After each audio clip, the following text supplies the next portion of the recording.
Que esta conferencia, de tal manera que esta conferencia es de altísimo nivel. Yo estoy muy contento y le agradezco mucho a nuestro conferencista por venir a compartir sus conocimientos con nosotros. Él tiene gran experiencia en este tema de aislamiento sísmico, disipadores de energía. Realmente es una autoridad mundial en este tema. Estamos muy contentos de tenerte aquí en la como conferencista y muchas gracias.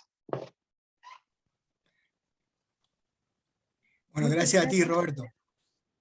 Muchas gracias, doctor Aguiar, por sus palabras. Damos la bienvenida a nuestro conferencista, el doctor José Luis Almazán, quien disertará la conferencia magistral con el tema Aislamiento sísmico con dispositivos resilientes de impacto lateral y vertical. A continuación voy a leer un breve resumen de la hoja de vida del doctor Almazán.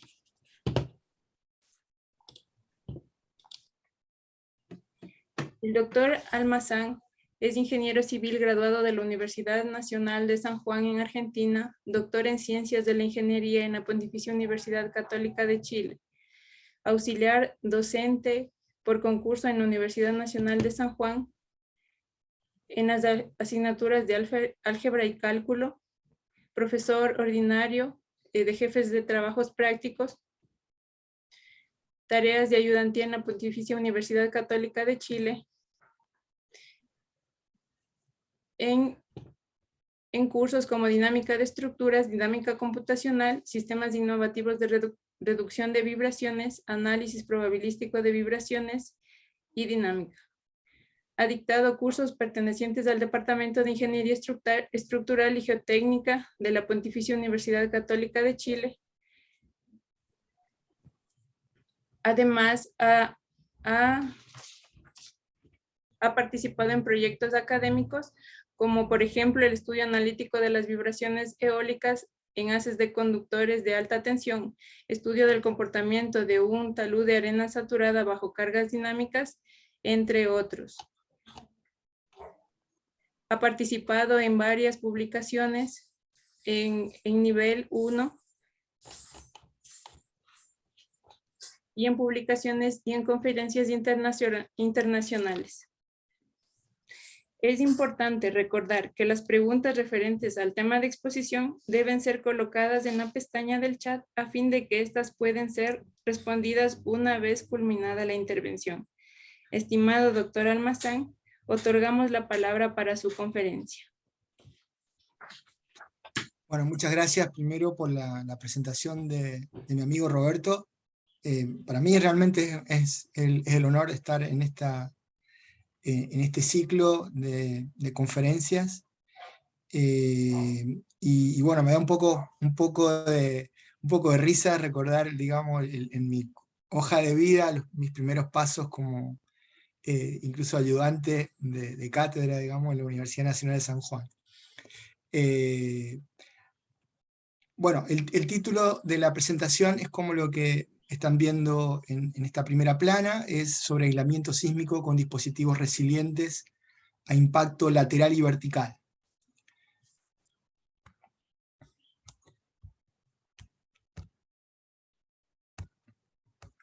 Bueno, la presentación va a estar compuesta de las siguientes partes. Vamos a iniciar con una motivación, en primer lugar. Posteriormente voy a hacer un breve resumen del arte previo de dispositivos de aislamiento sísmico de tipo péndulo friccional o FPS.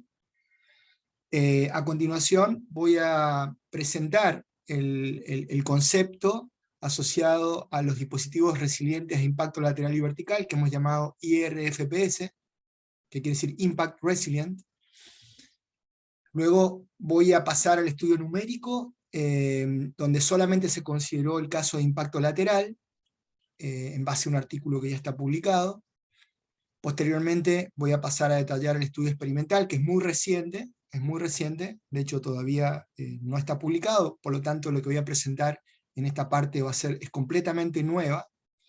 De hecho, durante el día de hoy estuve digamos, analizando algunos resultados que no había visto antes, para posteriormente pasar a las conclusiones y trabajo futuro, agradecimientos y alguna información adicional que podría compartir en caso de que tuviéramos tiempo.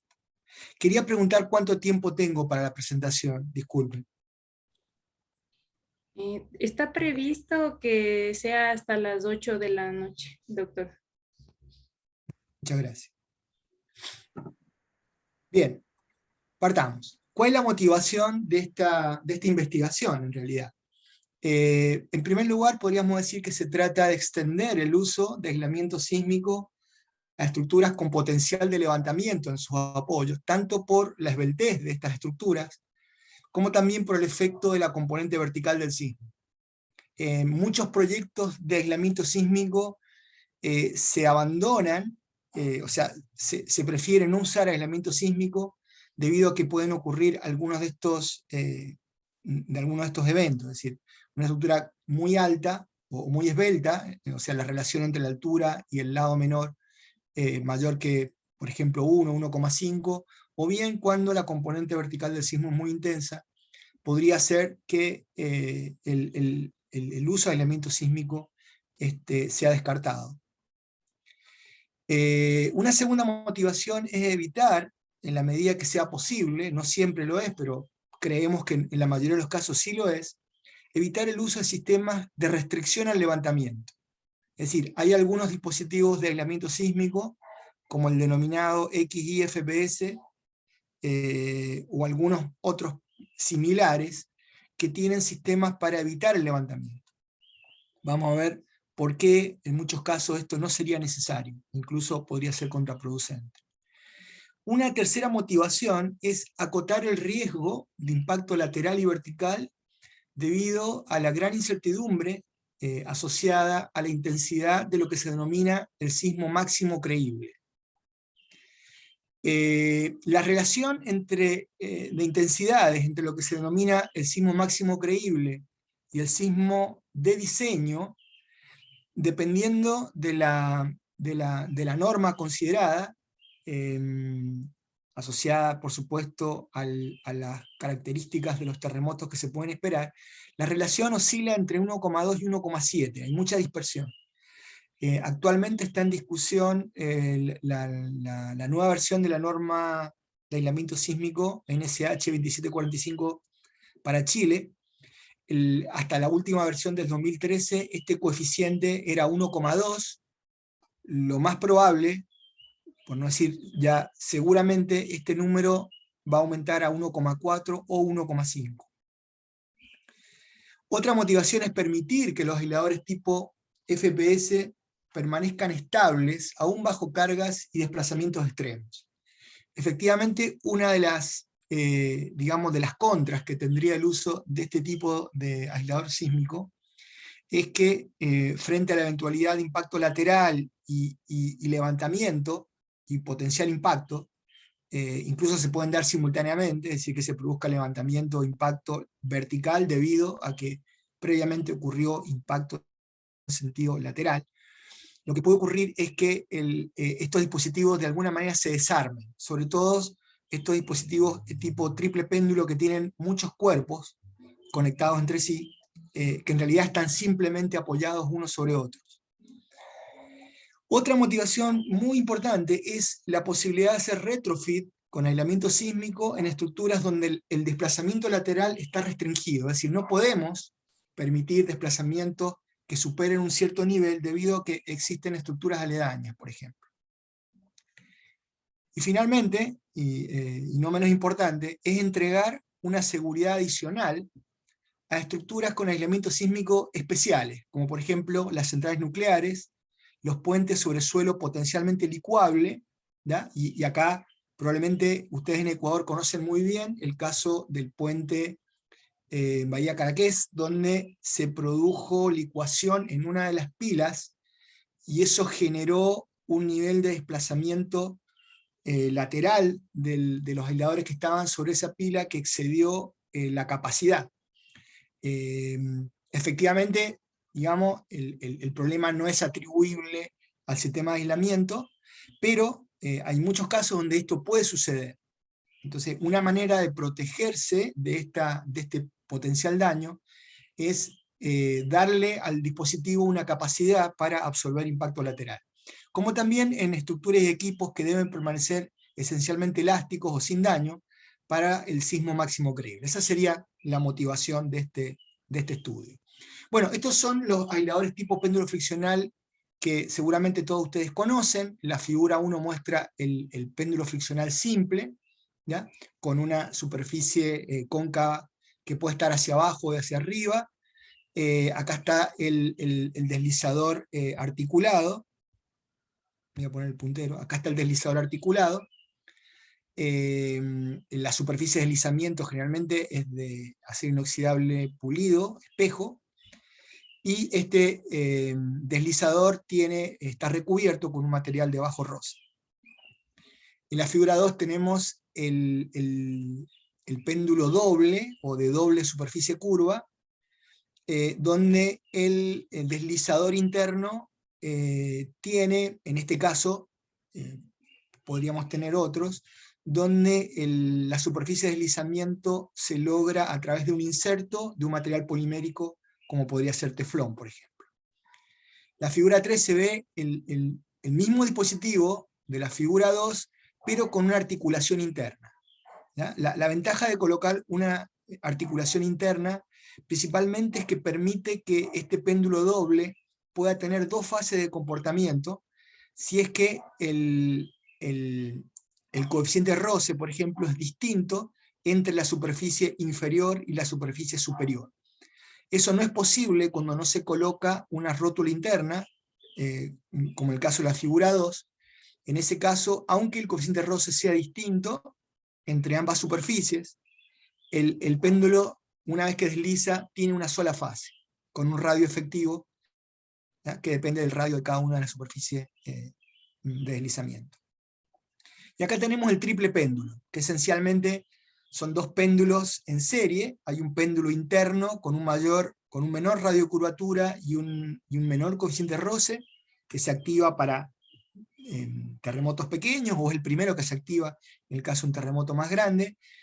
Y hay un péndulo invertido hacia arriba y un péndulo derecho hacia abajo, que en conjunto podría permitir que el dispositivo tenga tres fases de comportamiento. Ninguno de los dispositivos que se observan acá tiene internamente, o sea, el propio dispositivo, un sistema para absorber impacto lateral o impacto vertical. Una cosa muy importante que me gustaría aclarar: como ustedes ven acá, todos estos dispositivos tienen un anillo perimetral, que estoy marcando acá, o acá, o acá, que es el que evita que el desplazamiento supere un cierto umbral, ¿ya? Esto es la práctica habitual tanto en Norteamérica como en Japón, y también, hasta donde yo sé, en Ecuador y en Chile, ¿ya? Es decir, este tipo de dispositivos tienen un anillo perimetral que restringe el desplazamiento lateral.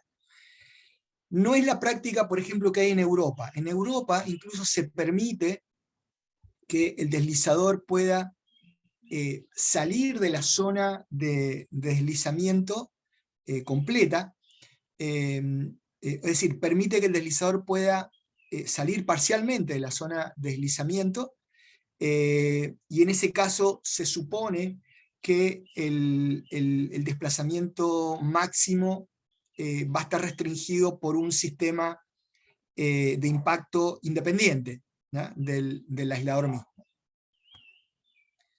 Bueno, acá estaría el dispositivo que estamos proponiendo. Acá en la parte superior mostramos el deslizador interno. Esencialmente el dispositivo en el cual estamos trabajando externamente no difiere de un dispositivo de péndulo friccional común.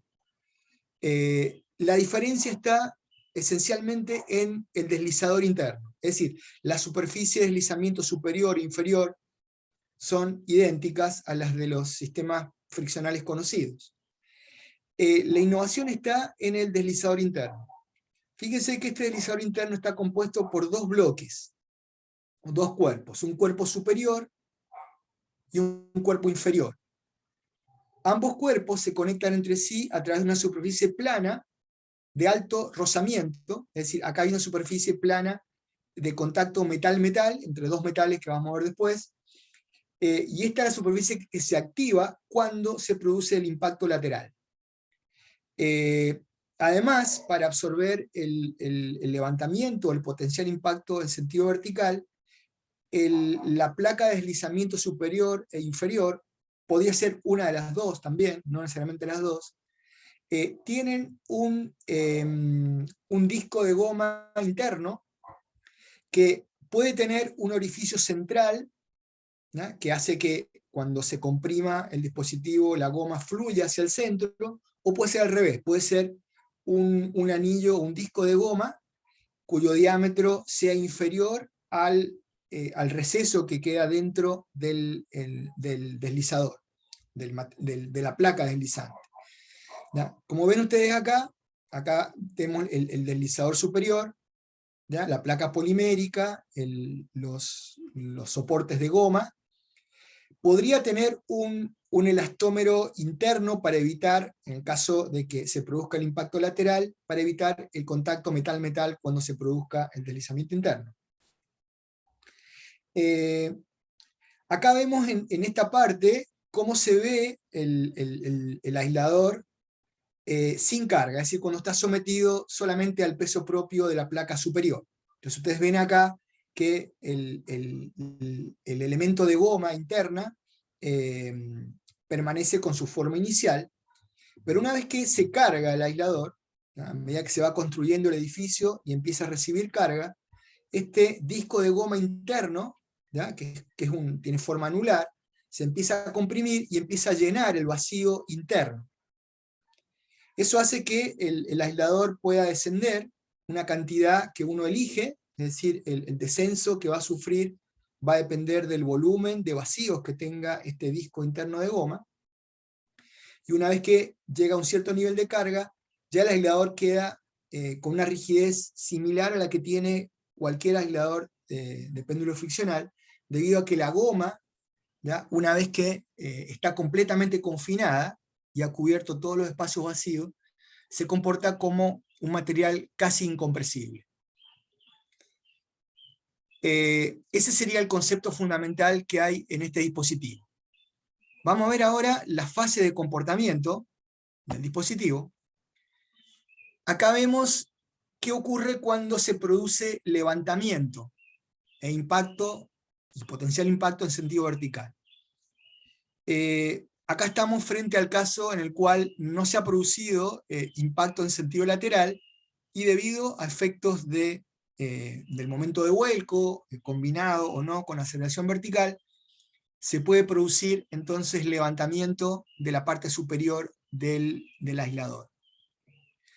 Cuando esto se produce, digamos, el impacto que se produce una vez que la estructura desciende nuevamente, es absorbido por el material elastomérico, de modo tal de que la rigidez en sentido vertical no crece abruptamente, sino que lo hace en forma gradual a medida que se va comprimiendo la goma. La goma, como es un material que sufre grandes deformaciones, también disipa energía, ¿ya?, de manera tal de que esto entrega un sistema de protección, digamos, es como si fuera un disipador de energía, además de un elemento en el cual la rigidez varía en forma gradual. Y acá abajo se ve el caso en el cual hay desplazamiento, impacto en sentido lateral. Fíjense que en la figura de arriba no hay una fuerza lateral, en este caso en este deslizador, porque la fuerza depende de la carga axial.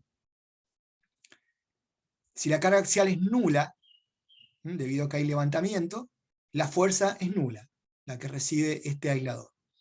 En este caso estamos frente a la condición en la cual se agotó la capacidad de desplazamiento lateral, ¿ya? Entonces el bloque superior y el bloque inferior entran en contacto con el anillo de restricción lateral, y debido a eso se activa la superficie de deslizamiento interno. Entonces, una vez que ocurre esto, la estructura se comporta como si subiera por un plano inclinado como el que ustedes ven acá. Después vamos a ver que eso produce una fuerza constante. Inicialmente, cuando estábamos tratando de encontrar un dispositivo que absorbiera impacto en sentido lateral, habíamos pensado en colocar algún tipo de amortiguador en el contacto entre el anillo perimetral y el deslizador. Pero después, digamos, se nos ocurrió la idea de aprovechar el propio peso del edificio, ¿ya?, y un material de alto roce para disipar energía. Es decir, una vez que se produce esta condición, ¿ya?, debido a que no puede superarse este límite que tenemos acá, se activa esta interfase interna, tenemos todo el peso del edificio, y con un coeficiente de roce que puede ser 2 o 3 veces el coeficiente de roce del material polimérico, se logra con una pequeña deslizamiento interno absorber una cantidad de energía muy superior a la que uno podría tener con un sistema de absorción de energía lateral, digamos. Entonces es como que el mecanismo de disipación de energía y de absorción, digamos, es interno al deslizador. Bueno, vamos ahora a la primera parte, que es el estudio numérico. Este estudio numérico, ustedes dirán, bueno, ¿por qué no se ensayó primero para ver si funciona? Bueno, la verdad es que debido a la pandemia, obviamente, los ensayos se postergaron, se pudieron hacer recién a fines del año pasado. Sin embargo, siempre es muy conveniente, antes de hacer un ensayo en laboratorio, que en este caso son ensayos muy costosos, hacer un estudio numérico, ¿no? Este estudio se publicó el año pasado, a mediados del 2021, en la revista Engineering Structures. Acá está el título de la publicación. Dice Lateral Impact Resilient Double Concave Friction Pendulum. Ahí está la sigla, LIR-DCFP. Formulación, estudio paramétrico del deslizador y un ejemplo numérico tridimensional. De eso trata este estudio. El autor principal es mi alumno doctorado Gaspar Aguad. Acá tenemos el modelo numérico que usó Gaspar para modelar este dispositivo, en el cual no se consideró la flexibilidad en sentido vertical, solamente digamos, el efecto de impacto en sentido lateral. Entonces, lo que se hizo acá es modelar este dispositivo a grande desplazamiento, a grande deformación, es decir, haciendo equilibrio en posición deformada, tomando 4 puntos de contacto en la cara inferior, en la cara superior y en la superficie de alto roce interna, como ustedes ven acá, los puntos A, B y C que están indicados acá arriba. La constitutiva que tiene este aislador cuando se somete a carga lateral tiene esta forma.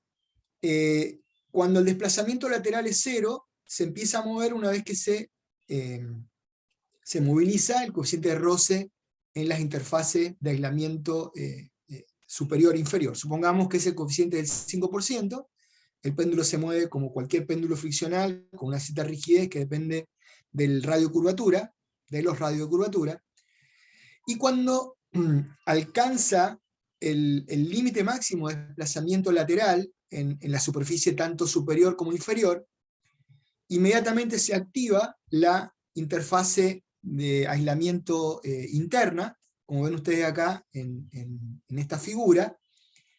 Entonces aparece esta rama que se ve con una línea horizontal acá. Idealmente, si el coeficiente de roce fuera constante durante el deslizamiento, tendríamos acá una línea horizontal. Es decir, la gracia del dispositivo es que cuando se produce este impacto, la fuerza está controlada. Depende de la inclinación de este plano inclinado, del ángulo de inclinación de este plano inclinado, y depende del coeficiente de roce de esa superficie.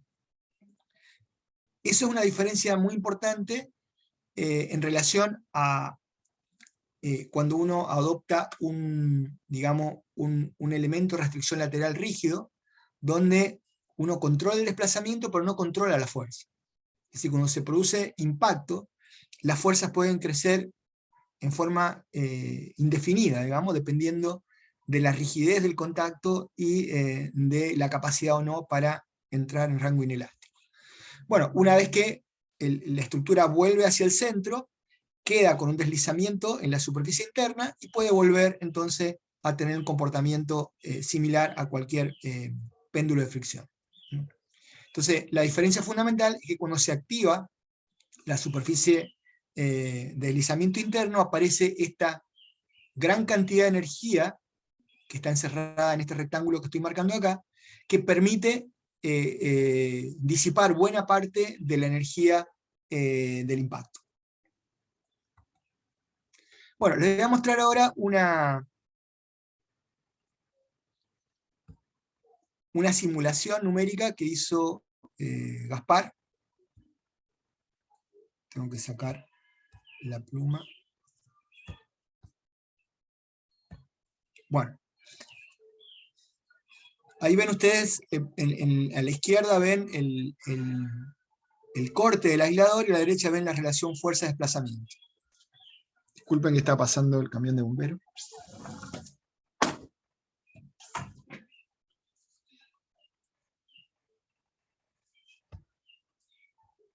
Voy a repetirla, lo voy a parar, lo voy a ir moviendo. Fíjense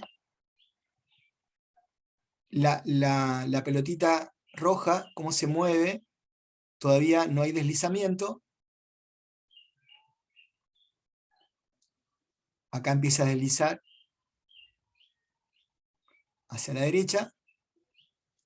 ¿Ya? Ahí alcanza el límite máximo, llega al límite máximo y después hay un impacto interno. O sea, una vez que el deslizador interno alcanza su límite, ahí sí se produce un impacto rígido, que sería lo que ustedes ven acá.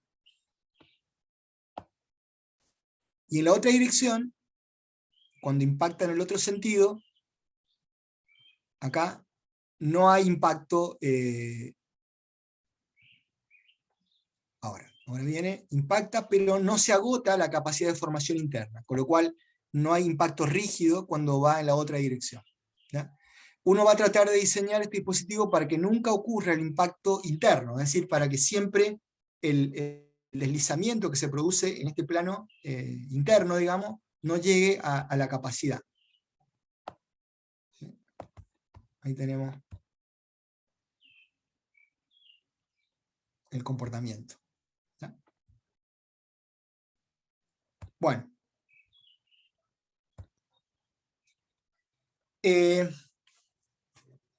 El estudio que se hizo acá fue muy completo, se hizo un estudio paramétrico, comparando distintas relaciones geométricas del dispositivo, con distintos coeficientes de roce, pero además se hizo un modelo tridimensional como que ustedes ven ahí, una estructura de 3 pisos, con 2 vanos en un sentido y un vano en el otro sentido, con 6 aisladores de tipo péndulo friccional, con o sin, digamos, sistemas de absorción de impacto lateral. O sea, comparamos el péndulo friccional convencional con el péndulo resiliente a impacto lateral. Consideramos 3 registros sísmicos tipo impulsivo. Uno, el bien conocido registro Newhall, del terremoto en Nordris del año 1994. El registro Cape Mendocino del terremoto de Petrolia del año 92, de magnitud 7.01, y el también muy famoso registro de Takarazuka, disculpen, de Kobe, ¿no? Del año 95. Todos estos son terremotos de fuente cercana, que potencialmente producen grandes desplazamientos. Ven ustedes que los niveles de aceleración en sentido lateral y en sentido vertical son muy altos. Bueno, acá les muestro los resultados que corresponden al registro Newhall. Para este registro, acá arriba vemos la trayectoria de desplazamiento del aislador número 1. ¿Ya? Vean ustedes que alcanza a impactar, este círculo segmentado indica el límite de desplazamiento que soporta este aislador. Entonces ven ustedes que alcanzó el límite de desplazamiento, aproximadamente se produjo cuando el movimiento prevalentemente era en dirección del eje X. Abajo se ve la trayectoria que corresponde al péndulo con resiliente impacto. Uno no ve gran diferencia entre uno y el otro, porque el comportamiento mientras no hay impacto es similar, exactamente igual, pero vemos que el dispositivo no alcanza a tener impacto internamente, ¿no? O sea, absorbe el impacto sin agotar la capacidad de desplazamiento que tiene la superficie de alto roce. Vean ustedes la comparación en el esfuerzo de corte lateral del aislador número 1 y el aislador número 2 en sentido X. Fíjense que esta protuberancia que se ve acá se debe al impacto del dispositivo convencional. En el aislador número 2 se ve el mismo comportamiento, la diferencia es que el aislador número 2 tiene una carga axial mucho mayor que el 1, el aislador 1 está en la periferia y el 2 está en la parte central. Y acá se ve la relación fuerza-desplazamiento en el sentido del eje Y. En el sentido del eje Y uno no ve gran diferencia porque el impacto básicamente es en sentido del eje X. Y acá se ve el efecto que tiene sobre el comportamiento de la superestructura a nivel global, ¿no? Vean ustedes acá la relación, el corte basal, ¿ya? En kilonewtons. Fíjense ustedes que acá se ve la fase, digamos, donde el aislamiento no se activa, prácticamente trabaja como un sistema de base fija. Una vez que se activa el sistema de aislamiento, ven que hay un cambio en el periodo dominante, y vean ustedes la diferencia del corte basal entre un dispositivo y el otro. Prácticamente el sistema resiliente reduce a la mitad el corte basal. Una vez que digamos, se atraviesa el infierno del impacto, digamos, el comportamiento es muy similar. Acá tenemos el caso del petróleo, ¿ya? Ahora hay una pequeña diferencia. La diferencia es que se produce impacto no solamente en el dispositivo convencional, sino también en el dispositivo resiliente, ¿ya? Además, el movimiento predominante es en la dirección del eje Y, ¿ya? Entonces, ahora, si ustedes miran acá, en las relaciones fuerza-desplazamiento, voy a volver al puntero, en sentido del eje X no hay grandes diferencias, pero también se ve el efecto del impacto. El efecto es mucho más notable en el sentido del eje Y, ¿no? Vean ustedes que el dispositivo convencional alcanza fuerzas laterales mucho más grandes, ¿no? Y si uno mira la relación del corte basal, la respuesta al corte basal, ve una cosa muy parecida al caso anterior, con la diferencia de que también se produjo impacto en el dispositivo resiliente, porque se ve ahí como una protuberancia, pero aún así es mucho menor que la respuesta del sistema sin el sistema resiliente impacto. Lo que vimos recién es la respuesta a nivel global, es decir, desplazamientos en el sistema de aislamiento y el corte basal.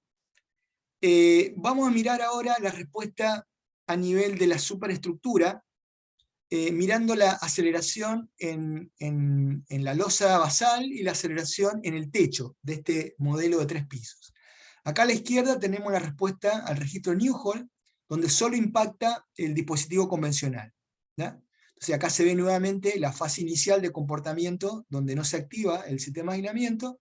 Cuando se activa el sistema de aislamiento, vemos acá esta onda de periodo largo, y se ve acá el impacto, ¿ya? Si bien el impacto se produce más o menos en 4,3 segundos, el efecto del impacto se ve que se propaga hasta aproximadamente 6 segundos, ¿ya?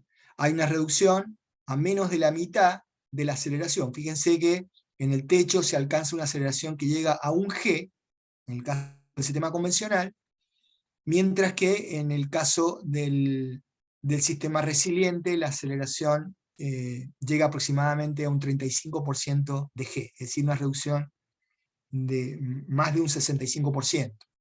¿ya? Muy parecida es la respuesta de aceleración a nivel de la base.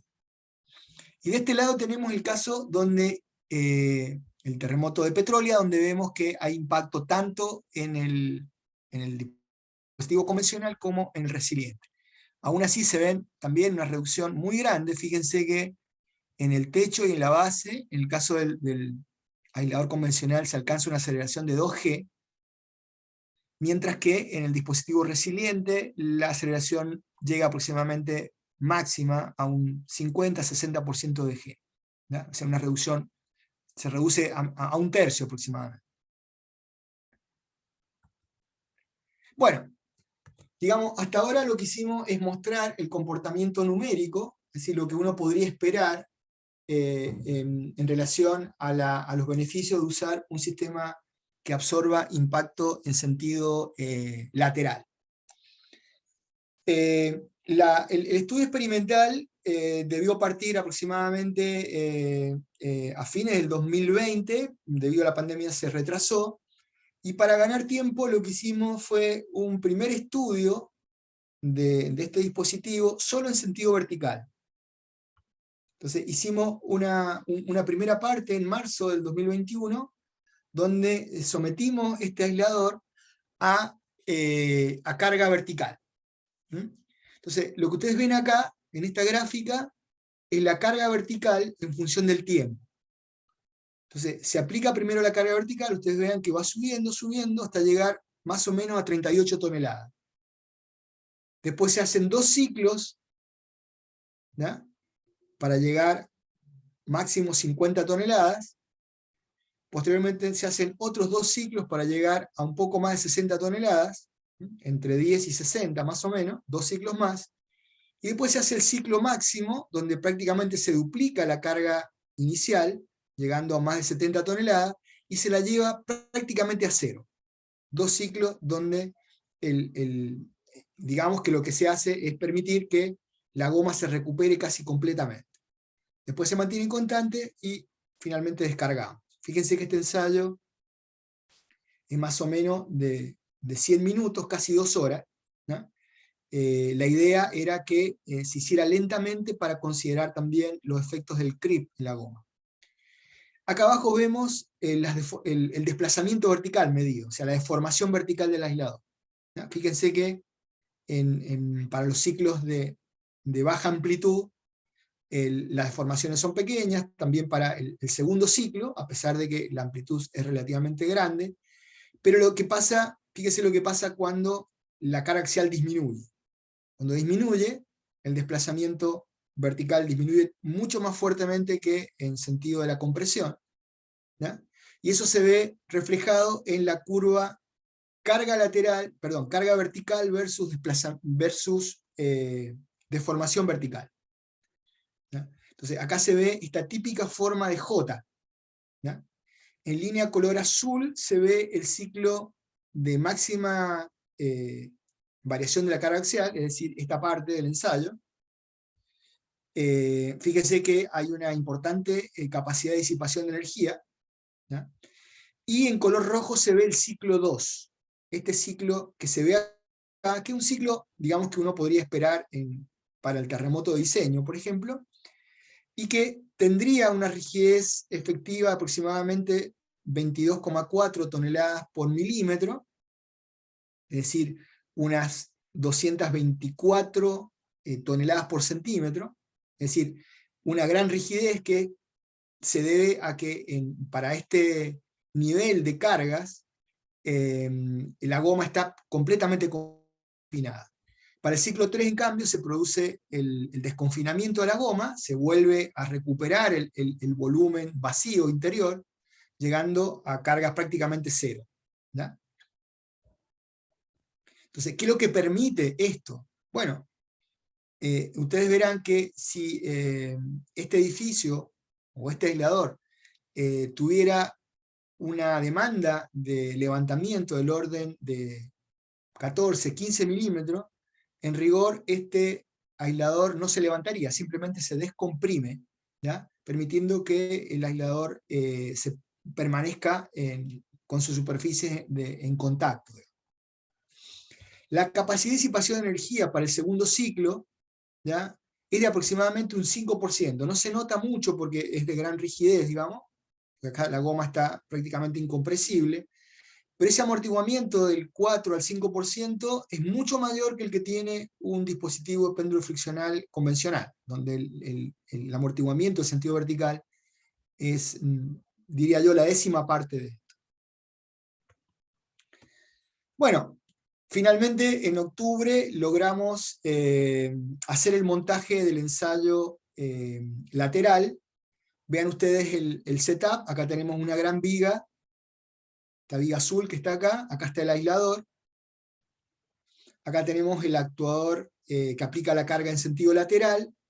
Acá están los deslizadores. Acá está el aislador sísmico. Y acá en el extremo tenemos un actuador que es el que aplica carga en sentido vertical, ¿ya? Es decir, se trata de una viga en cantilever, ¿ya? Uno aplica una carga vertical de tracción en este aislador hacia abajo, comprimiendo el aislador. La carga que se aplica acá, debido a que está rotulado en este extremo, es aproximadamente 2,2 veces la carga que le llega al aislador. Es decir, si acá tenemos, por ejemplo, 100 toneladas, acá llegan algo así como 250 toneladas de carga, por la relación de brazo de palanca. Experimentamos muchas distintas superficies de deslizamiento. Acá tenemos el caso en el cual usamos un material de gran capacidad de carga vertical, y vean ustedes que tiene una superficie anular. Esto es porque este material tiene una gran resistencia a la compresión, tiene muy bajo roce, y al reducir el área de contacto podemos bajar aún más el roce. Acá tenemos otra configuración donde usamos un material en color amarillo, que es muy parecido a este, un material que es polimérico, pero de alta rigidez y resistencia, que no tiene un comportamiento como el del teflón o materiales similares, es decir, no tiene un módulo de Poisson cercano a 0,5, sino más bien cercano al acero. Es como si fuera un acero de menor rigidez. Y acá le colocamos una típica placa polimérica de polietileno de alto peso molecular, que tuvo un comportamiento excelente.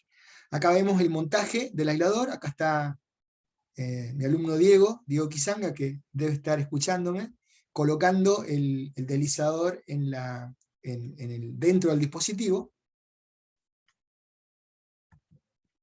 Vamos a ver ahora un video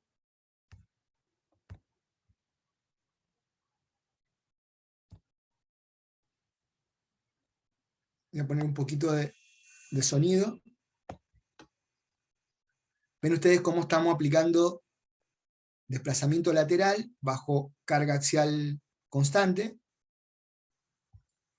Lo voy a apurar un poco para ganar tiempo. Vean ustedes cómo funciona.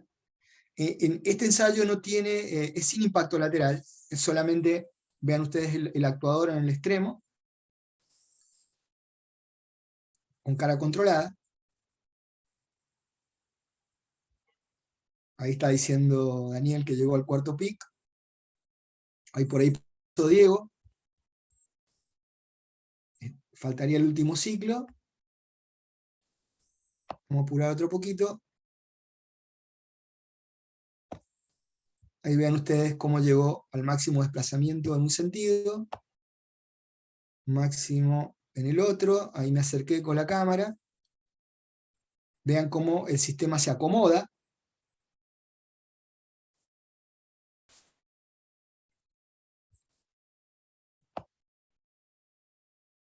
Y ahí terminamos. Y acá voy a mostrarles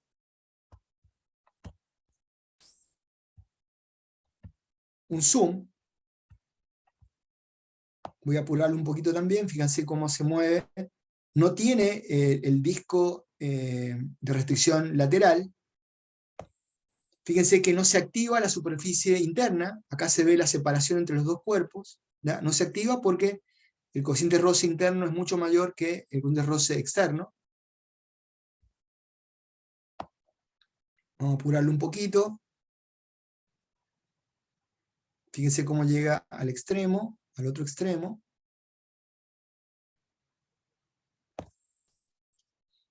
Una cosa importante es que este aislador de tipo péndulo friccional incluso tiene una característica un poco distinta, y es porque la superficie de deslizamiento no es esférica, sino que es elipsoidal. Es decir, que la pendiente, digamos, crece en forma más fuerte que en el caso del péndulo esférico, tratando de que la rigidez aumente a medida que se va acercando al impacto.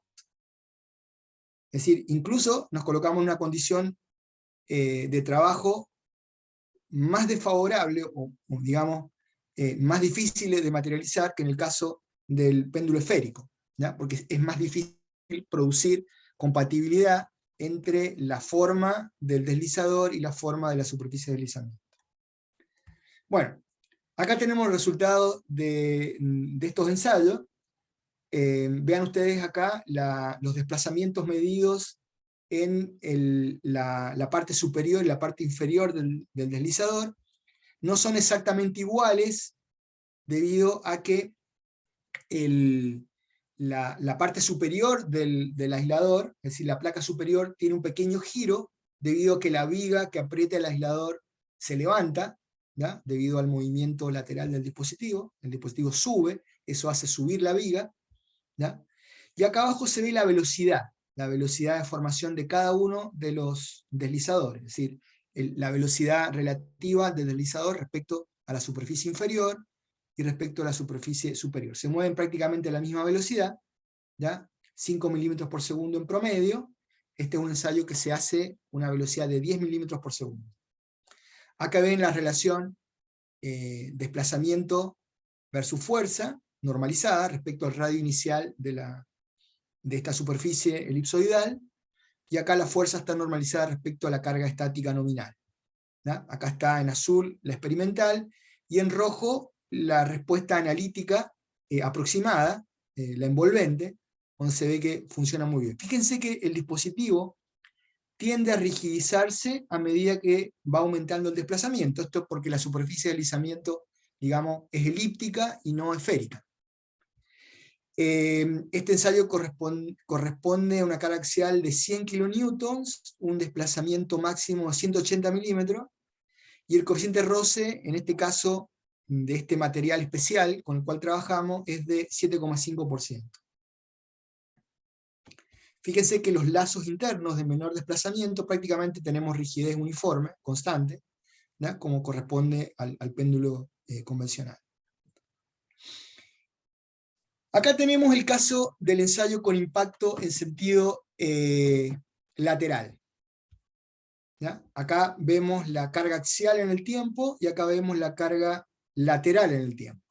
Fíjense que la carga axial, en este caso, más o menos de 150 kilonewtons, se mantiene prácticamente constante, lo cual fue un logro muy, muy grande para nuestro laboratorio, es decir, hacer un ensayo de péndulo friccional a ese nivel de desplazamiento, manteniendo la carga axial prácticamente constante, con un sistema, digamos, de control en sentido vertical. Y acá se ve el lazo de histéresis del dispositivo, muy similar al teórico que hicimos en el estudio numérico, ¿ya? Donde se ve acá la zona de comportamiento previo al impacto, y cuando se produce el impacto, el aumento en el coeficiente, en la fuerza lateral, ¿ya? Tanto en un sentido como en el otro. Es importante acá mencionar de que acá hicimos dos ciclos completos, en un sentido y en el otro. Y aún así el comportamiento es muy estable, considerando además que en el caso real, cuando se produce impacto, la mayoría de las veces es solamente una incursión hacia un lado. En otros casos podría haber incursión también en el otro sentido, ¿ya? Y sería muy excepcional un terremoto de gran magnitud que produzca más de un evento de impacto.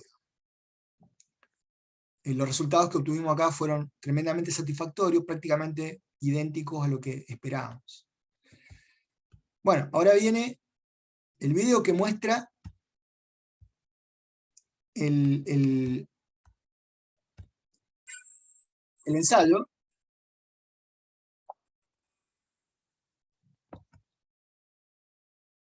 Lo voy a apurar un poco acá. Ahí, fíjense que está bajando. Ahí se está aplicando la carga vertical, se está comprimiendo el aislador, la goma. Ahí se está deslizando, y acá le colocamos el sistema de restricción lateral. No le pusimos un anillo en toda la periferia para que se pudiera ver el comportamiento, se pudiera filmar. Ahí ven ustedes cómo va a impactar contra este bloque y este bloque.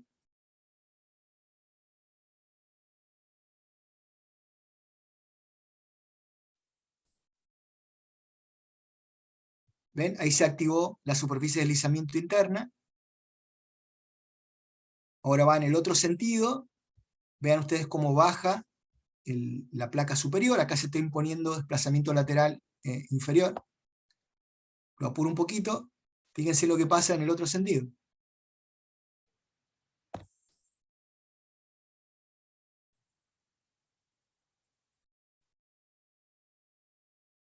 ¿Ya? Se activa el deslizamiento completo en el otro sentido. Es el primer ciclo. Pasa por el centro. Y nuevamente se produce el impacto en el otro sentido. Fíjense toda la capacidad de formación interna que tiene.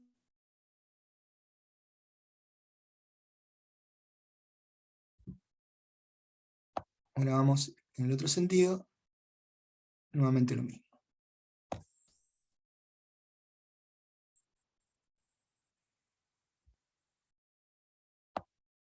Hasta terminar.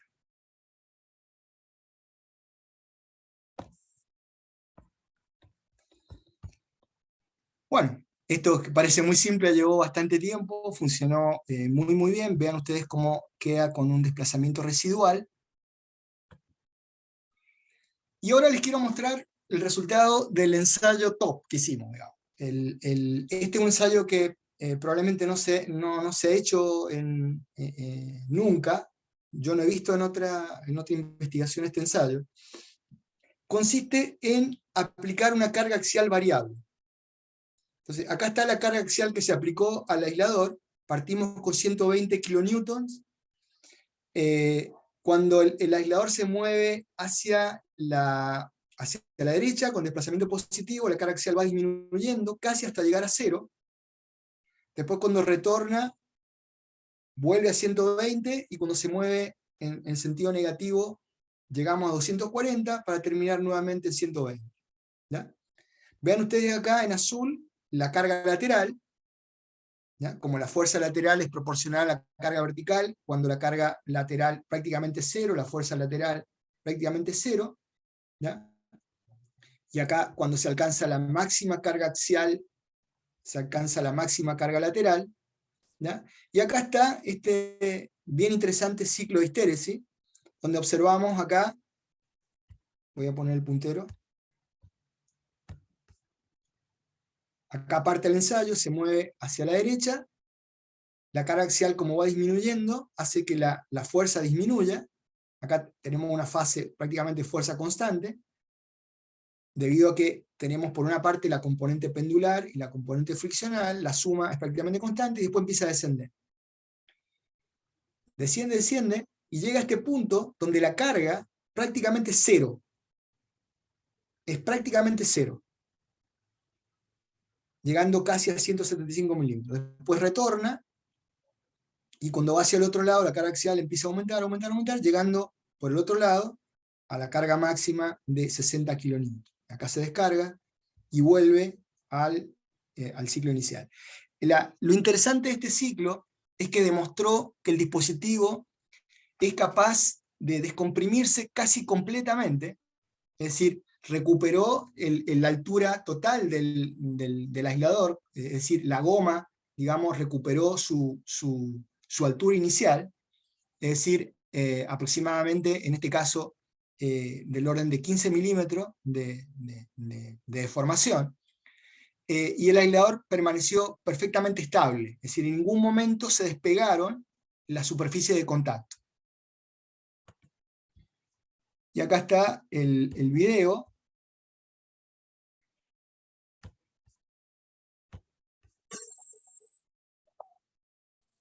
También lo voy a apurar un poquito.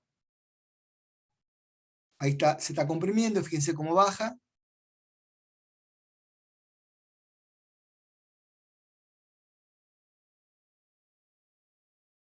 Y ya va a empezar a moverse, ahí está. Este no va a impactar. Miren cómo se levanta el dispositivo. Prácticamente van a ver ustedes que se alcanza a ver la placa inferior. Ahí prácticamente llegó casi a despegarse, pero no se despegó. Aquí pasa por el centro, ahí llegó a 120, se la voz de Natalie, y va para el otro lado, y para el otro lado la carga axial aumenta. Entonces ahí se ve la máxima compresión.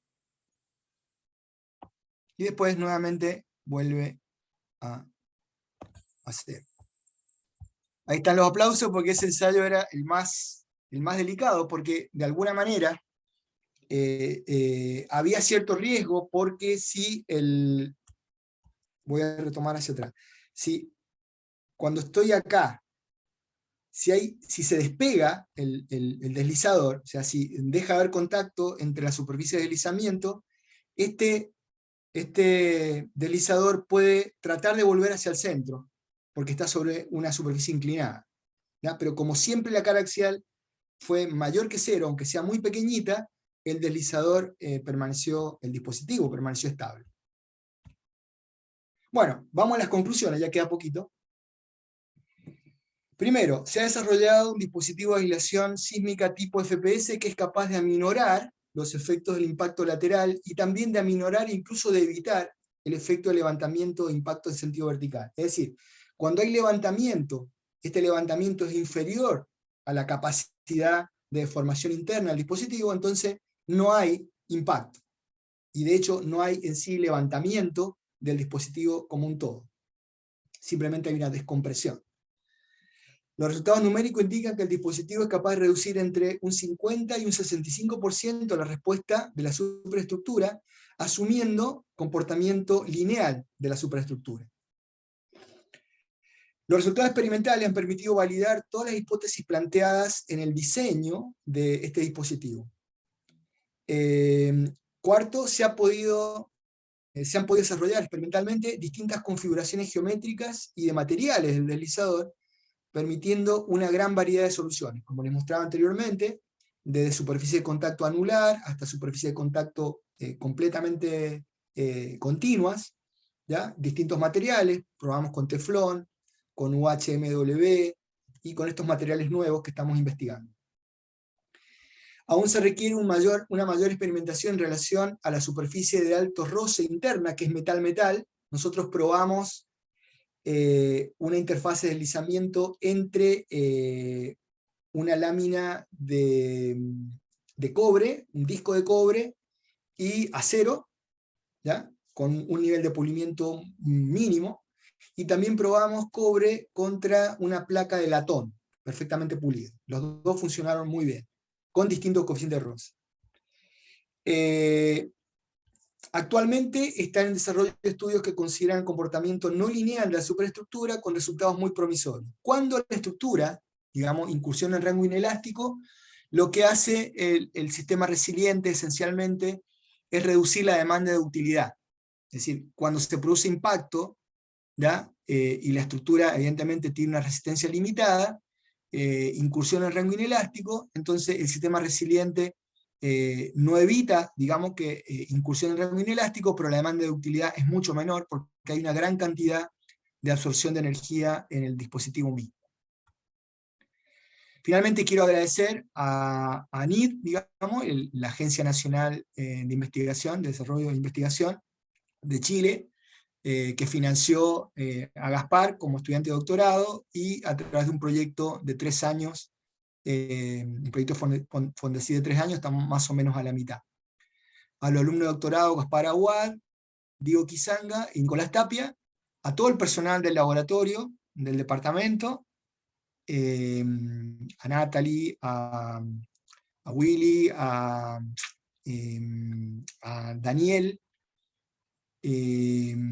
a Raúl Álvarez, y bueno, y también a todo el personal auxiliar. A Federico Vilca y Sergio Reyes, que son exalumnos, y también al profesor Paolo Castaldo, del Politécnico de Turín, que es el codirector de tesis de Gaspar Aguad en Italia, que está a punto de retornar a Chile. Bueno, esa fue toda mi presentación. Tengo alguna información adicional, pero me gustaría compartirla en la ronda de preguntas. Muchas gracias.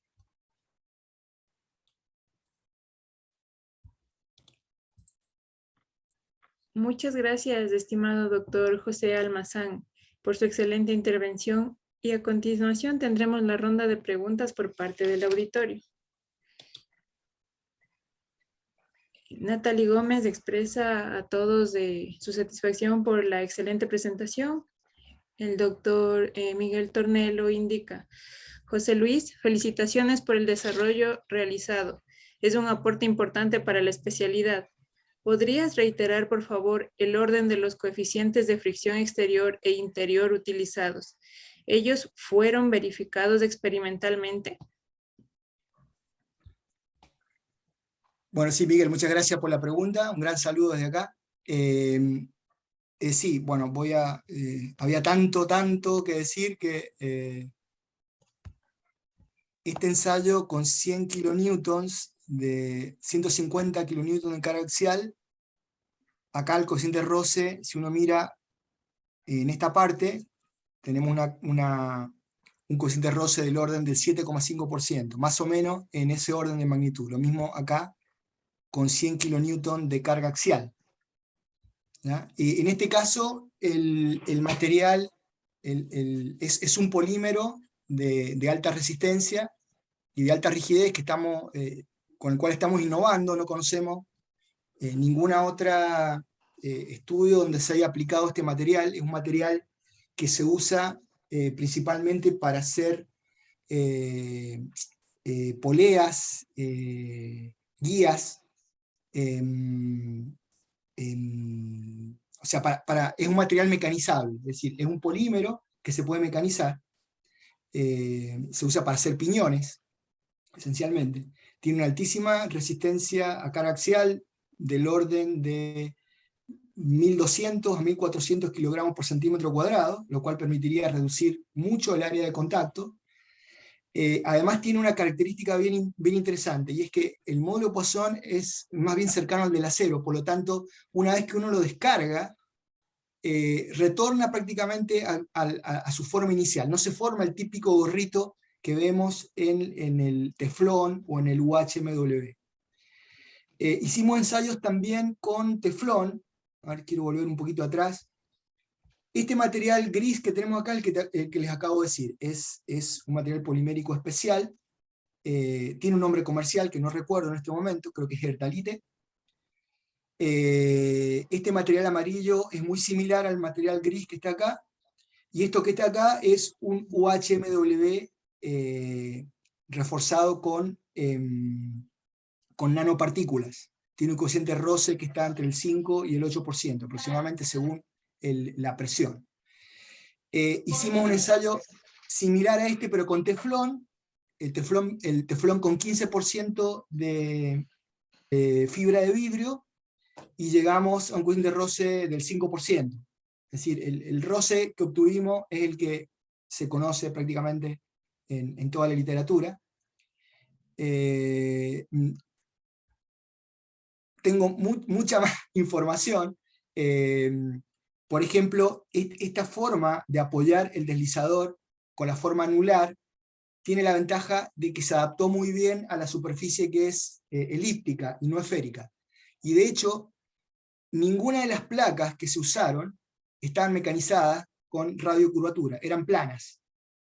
Y adoptaron la forma curva debido a que la goma permite que la placa polimérica se flecte y adopte la forma de la superficie de deslizamiento. ¿Ya? Y logramos también con la goma hacer que la presión de contacto sea prácticamente uniforme en toda la placa de deslizamiento, lo cual es muy bueno, sobre todo cuando la superficie de deslizamiento no es perfectamente esférica, sino que tiene una forma cualquiera. Gracias, José Luis. Nuevamente felicitaciones, un abrazo.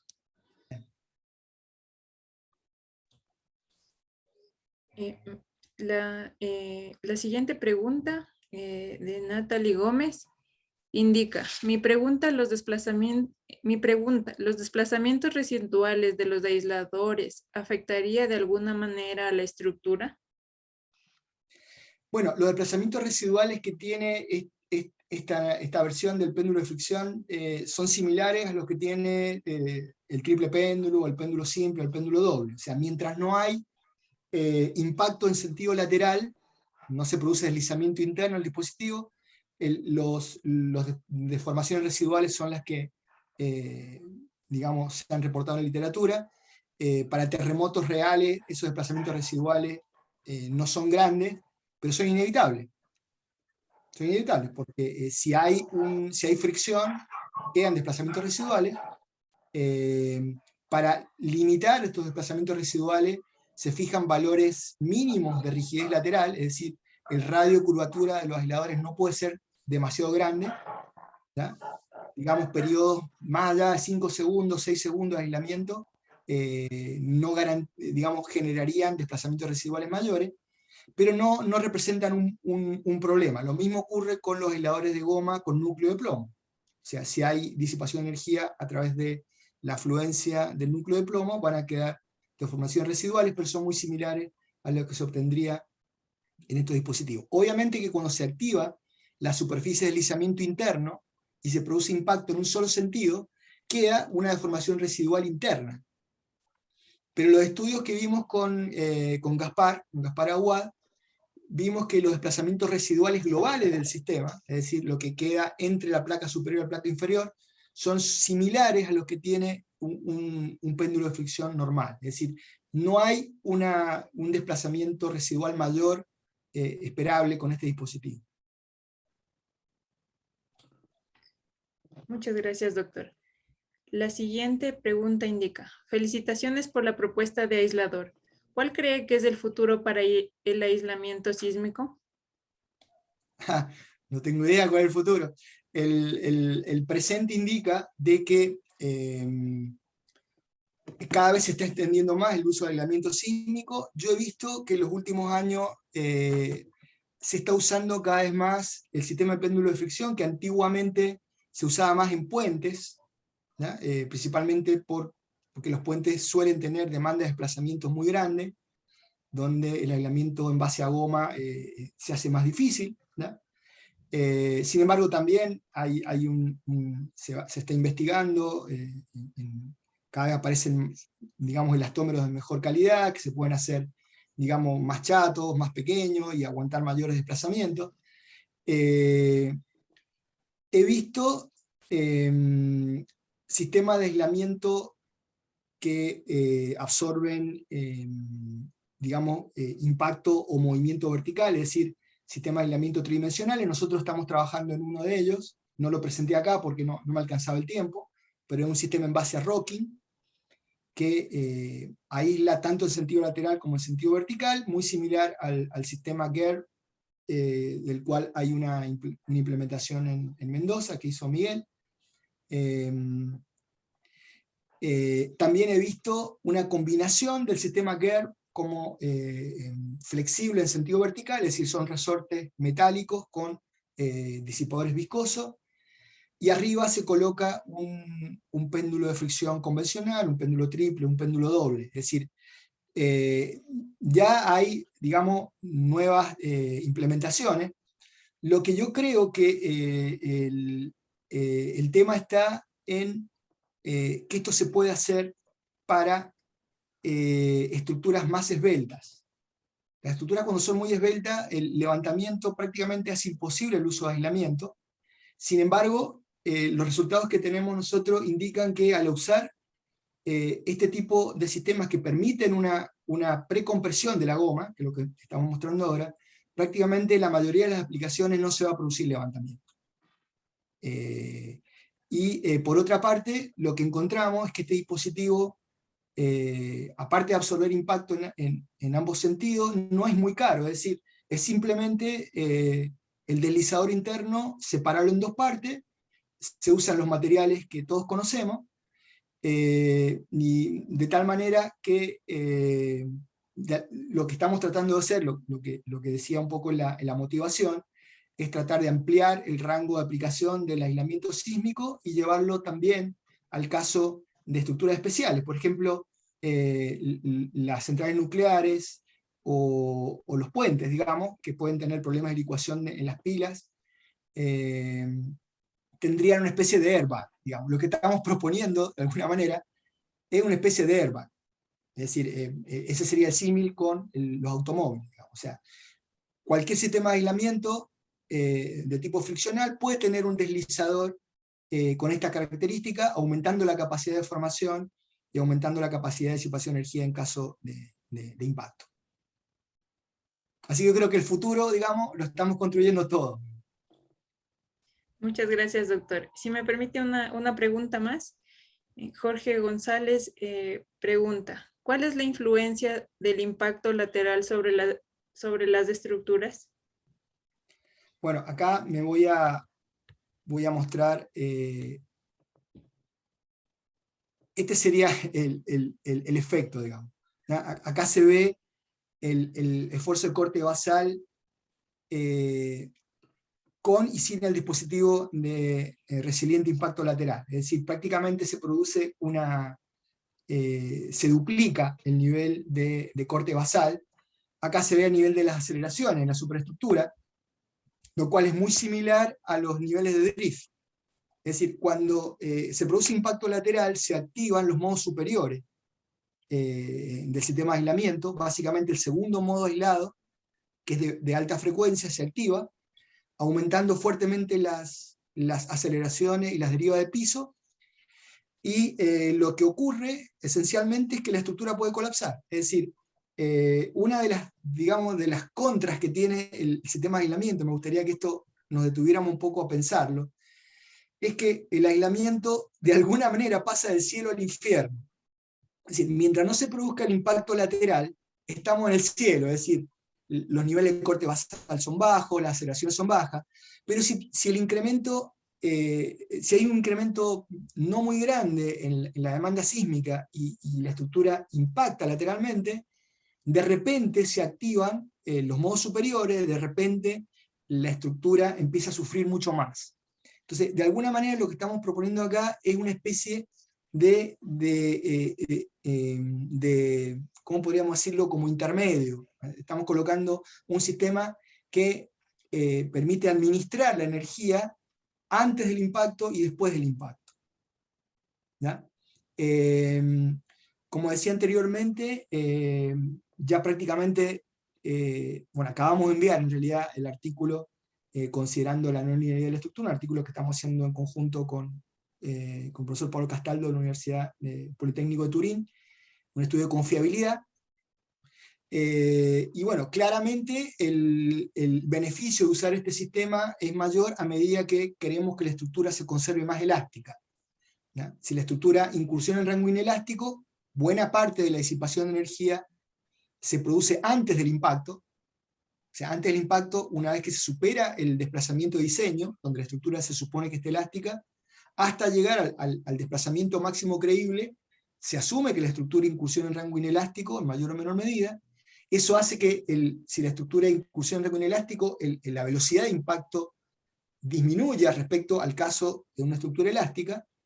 Entonces ahí se produce un juego de energía. Una parte de energía se disipa en la superestructura previo al impacto, y otra parte se disipa con posterioridad al impacto. Lo que hace el dispositivo esencialmente es reducir la demanda de utilidad en la superestructura, esencialmente.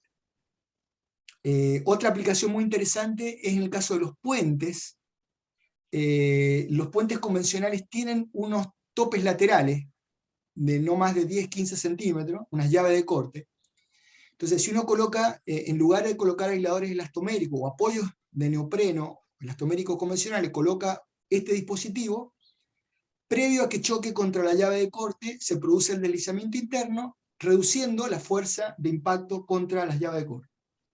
Es un trabajo en el cual está trabajando Esteban Amaya, que creo que presentó su trabajo hace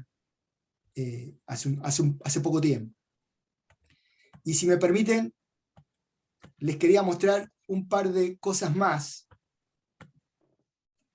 Este es un video que me facilitó mi ex alumno Federico Vilca, a su vez él lo consiguió del señor Telmo Andrés Sánchez de Ecuador, al quien yo no conozco y le agradezco mucho este video.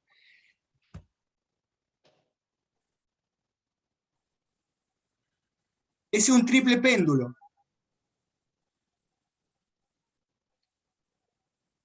Va a llegar a la... Se lo empuja lateralmente hasta romper el anillo. Fíjense.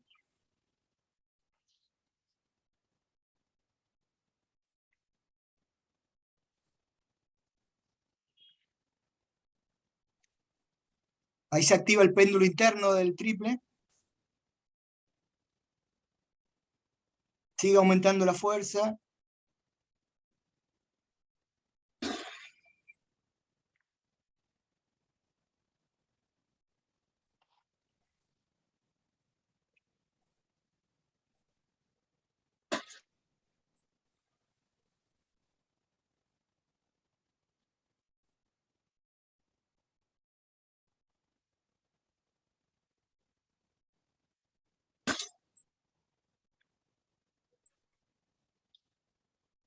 Ahí se produjo la rotura del anillo.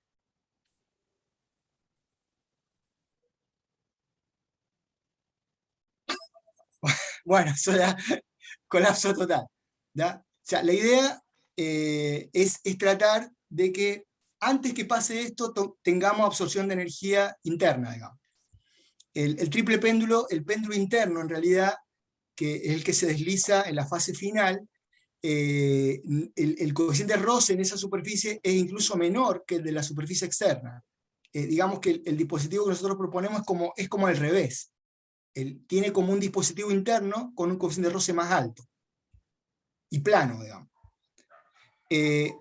Pero como la superficie es inclinada, en realidad la parte pendular se conserva.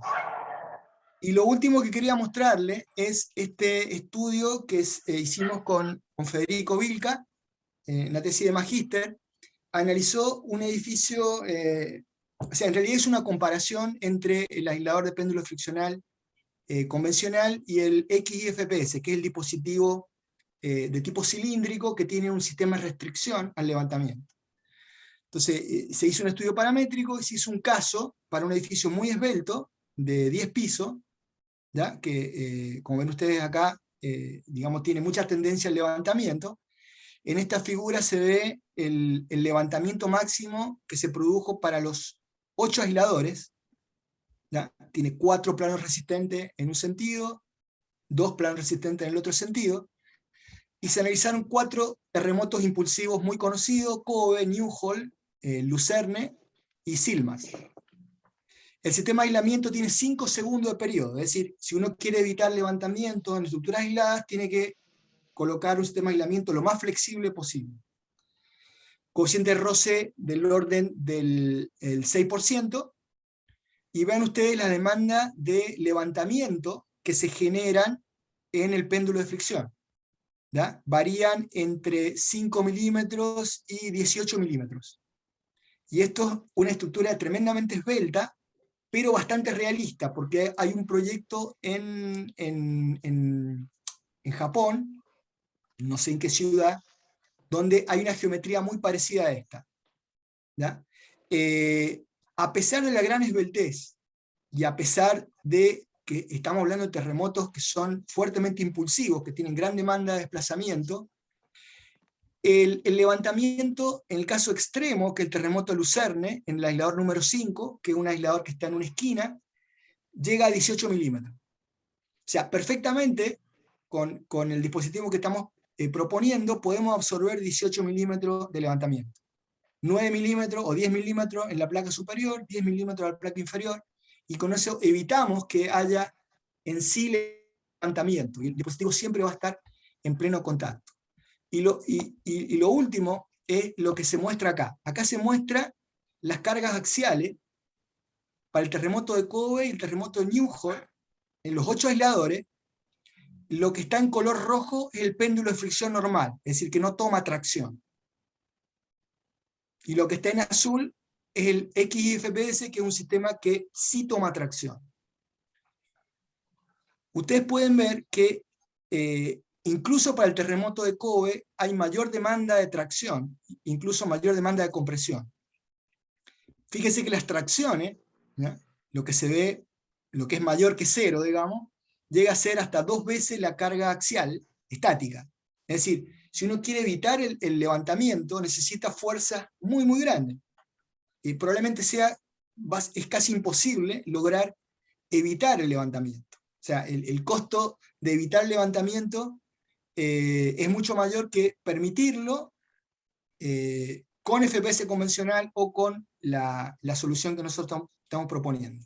En la próxima parte de este estudio vamos a incorporar nuestro dispositivo para ver el cambio o la mejora que debería tener. Y otra cosa muy interesante que nos dimos cuenta es que en esta estructura con el sistema de aislamiento muy flexible de 5 segundos, aparece una fuerte, importa mucho el segundo modo de aislamiento, que es de periodo corto.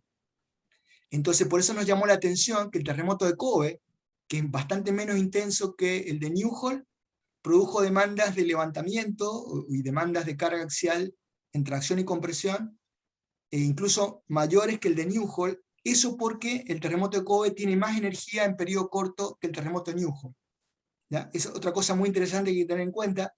El levantamiento de estas estructuras, aunque no sean tan esbeltas, no solamente están controladas por el primer modo, el modo de aislamiento, sino por el segundo modo aislado, que generalmente son de periodo corto, ¿ya? Bueno, ahora sí terminé. Muchas gracias, doctor. Hay una pregunta adicional. Ya Sandino nomás. Guerrón indica: felicitaciones, doctor Almazán. ¿Cuál es la vida útil de estos dispositivos de aislamiento y se requiere algún tipo de mantenimiento en los mismos? Bueno, los sistemas de aislamiento en general tienen muy larga vida útil, se diseñan para que puedan cumplir con el periodo típico de 50 años, 100 años, 200 años. Estamos hablando básicamente de metales, o sea, acero inoxidable, teflón, UHMW. Estos materiales nuevos que yo les mencionaba también son materiales que tienen muy alta vida útil. Incluso ustedes deben saber que el sistema de péndulo de fricción se usa mucho en puentes que están en zonas con temperaturas extremas, ya sea muy bajo cero o muy sobre cero, digamos, debido a que los materiales son muy estables al paso del tiempo. Es decir, la mantención, en el caso particular del dispositivo que estamos proponiendo, no es ni mejor ni peor que los sistemas convencionales, porque estamos usando básicamente los mismos materiales. Muchas gracias, doctor Almazán. Reiteramos nuestro profundo agradecimiento para el doctor José Almazán, y de parte de todos quienes organizamos este evento, le auguramos los mejores de los éxitos a lo largo de su carrera profesional y de su vida personal. De parte de Sensilab, le queremos extender un certificado que me voy a permitir compartir la pantalla.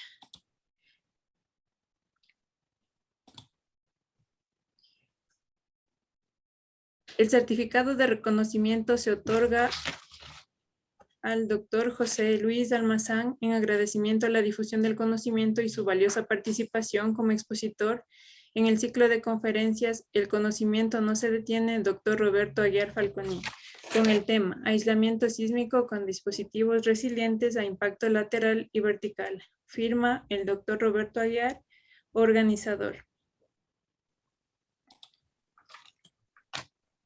De esta forma, muchas gracias. Muchas gracias, doctor. De esta forma culminamos nuestro ciclo de conferencias, agradeciendo a todos por su asistencia y participación de este evento y reiteramos nuestra invitación para las siguientes conferencias que se desarrollan todos los lunes a las 7. Quedamos muy agradecidos, doctor. Ha sido una excelente conferencia. Un abrazo a todos. Muchas gracias.